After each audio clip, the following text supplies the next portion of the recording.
Hi everyone, it's Priya and welcome to my nature diary of the River Thames as it flows through a small part of West London. It's great to have you here and to have met so many wonderful nature enthusiasts who've commented on my last video. Thank you so much. This week we will be spending time with a Canada geese family who may have adopted a Gosling.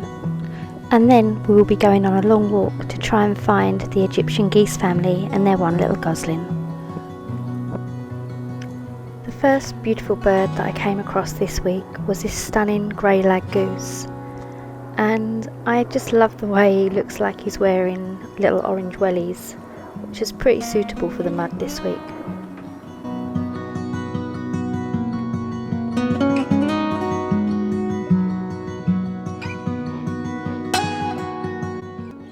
And as the Greylag goose made his way off, I was greeted by another new, lovely Canada geese family.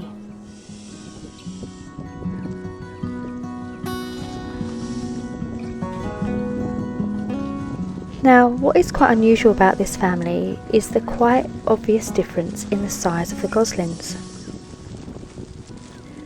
At first, I thought that maybe the older Gosling belonged to one of the other geese that were hanging around in the background. But as I watched, I realised that this five were really behaving like a bonded family.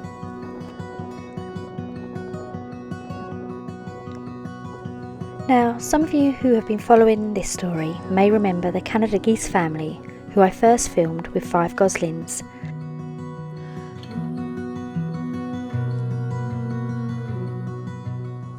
Then, the next week I saw them, they only had 4 Goslings.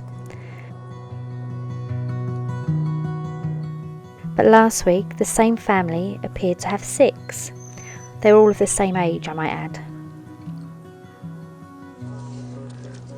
So what does any of this mean? I can't be sure, but perhaps large families do adopt out their Goslings, or maybe pairs of geese with smaller families may babysit other Goslings within the larger flock.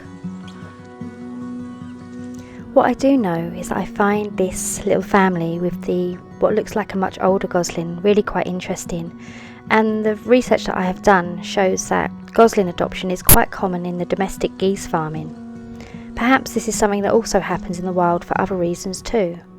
But anyway, I'd love to hear from you if anyone out there has any idea about what is happening here, and I'll leave my research links in the comments.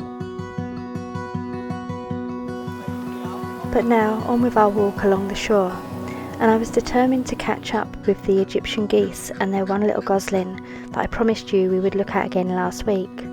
So I wandered along, but before I could leave, I was spotted by some hungry Canada geese who wanted to share my lunch.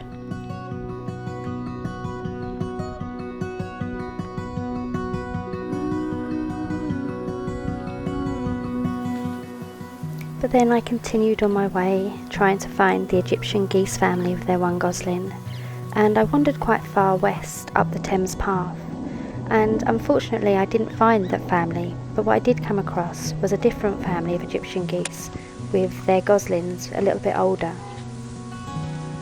It's good to know that there are plenty of these Egyptian geese about, but it was disappointing not to come across the original family I was looking for. But I'll keep my eye out for them and hopefully be able to update you next time.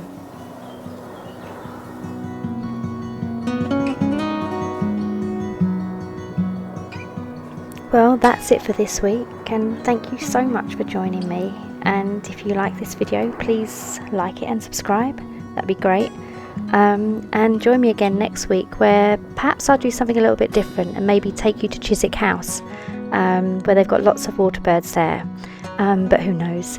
Anyway, thanks again.